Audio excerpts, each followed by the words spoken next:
You have probably watched a video by New Level Auto where Keith talks about importance of recording your test drives and reviewing the footage on your scan tool, zooming in, noticing the differences between the graphs. But if we look at the graph that is supposedly good data, we notice that it's so ragged. You know, when you press an accelerator and just hold it there, you're supposed to get roughly constant acceleration, and the speed is supposed to grow linearly. So all these segments are supposed to be pretty much straight lines, but they are not. What is happening there? I can imagine, okay, the car may lurch for some reason, but Keith hasn't reported anything out of ordinary happening during the test drive. So there must be some other reason. And in this video, we are going to use technical computing tools to find out that reason. And if you will find that reason mind-blowing, the video reached its goal. To aid with the plotting, I'm going to use again Octave. And remember that we have the following graph here. It starts with second number 9, ends at second 109. The lowest miles per hour is 3, the highest is 14. So let's just try to reproduce this situation with these 12 seconds in this segment. For that, I need to define an array with seconds from 0 to 12. Here we go. And the true speed will have to be starting with 8, and then to get a change from 8 to 14 in the span of 12 seconds, I just need to add half of t, and here we go. We get increase from 8 to 14 as desired. Now we just need to plot that, so I'll add 48 seconds to my time that goes from 0 to 12 and plot the true speed in miles per hour.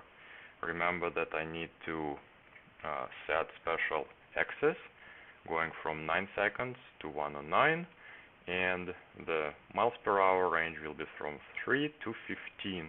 And here we go, we will get the following graph.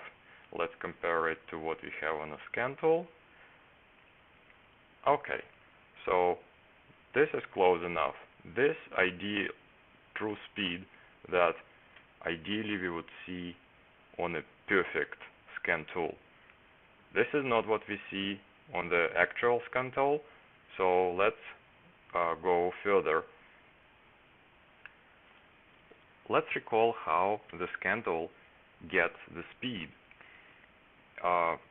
In ABS module, the speed is typically logged as kilometers per hour, integer from 0 to 255, that fits into 1 byte, and then getting transferred to the scan tool over the CAN bus or a similar interface.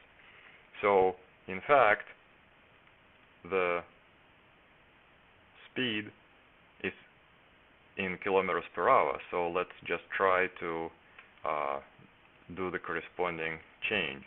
So we have the true speed in miles per hour, and in kilometers per hour it's going to be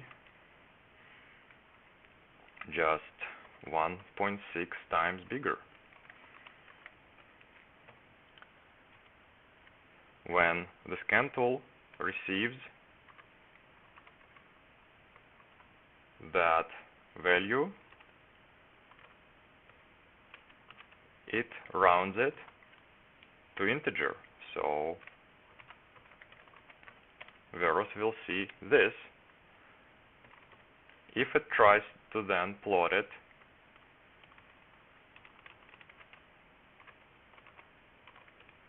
as miles per hour, we should see this.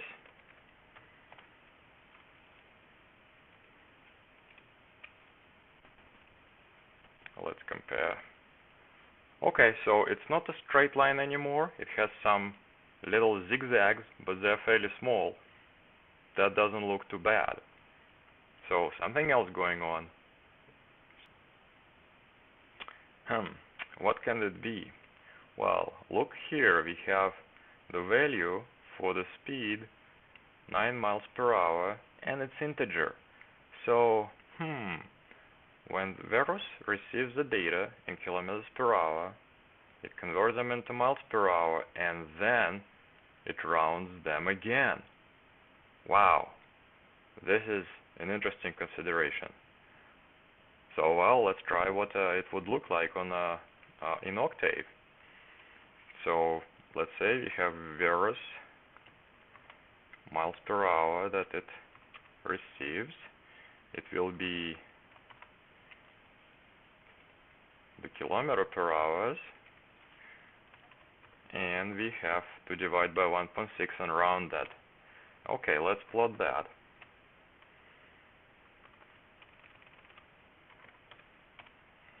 Don't forget to reset the axis, and we are done. What do we have here? Oh, that's interesting.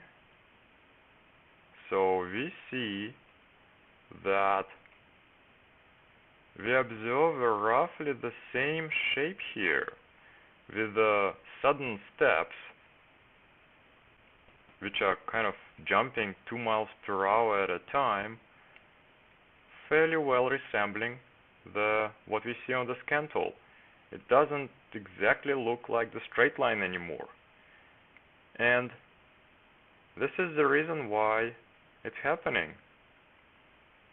First, the true speed is converted into integer kilometer per hours inside the ABS module, gets transferred like that to the Verus, and then Verus converts it to miles per hour and then rounds it again to integer, and that's why we get those interesting zigzags. To be honest, there is something else going on. See how this step is so vertical and the plateau is longer than on the graph below. So I'm not sure what exactly is happening, but I do have a wild guess that the scan tool also applies some sort of erroneous point detection in its algorithm before plotting the data.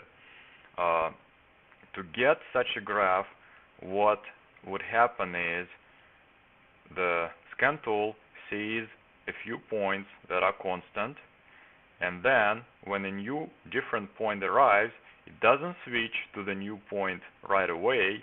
Instead, it uses the old point first. So this is what we would see here on this graph, and then switches to the new point only if the different point arrives again. At this point, it just switches to 11 miles per hour right away and stays there until two new points arrive again, and that's how this graph would be plotted. To prove that, I'm going to implement this erroneous data point detection and replot this graph. Okay, so I did just that, and let's see what we got. And yeah, we have all the transitions, including the sharp steps, reproduced. So it's quite plausible that that's the algorithm that they're using on the top of the regular graphing and on the top of using integer miles per hour converted from the integer kilometers. And you know, that doesn't look like a linear function at all. It doesn't look like a straight line. It's very confusing to look at. And does it complicate diagnosis? I bet it does. Hilariously, the major factor here is mixing imperial and metric system and doing rounding with both of them. So I'm wondering if things would look much better if you switch Verus to kilometers per hour, but I have no way of figuring that out. If somebody wants to try that, I would be really happy to know your results. Well, that's it about this issue. I hope you found it amusing, and see you next time.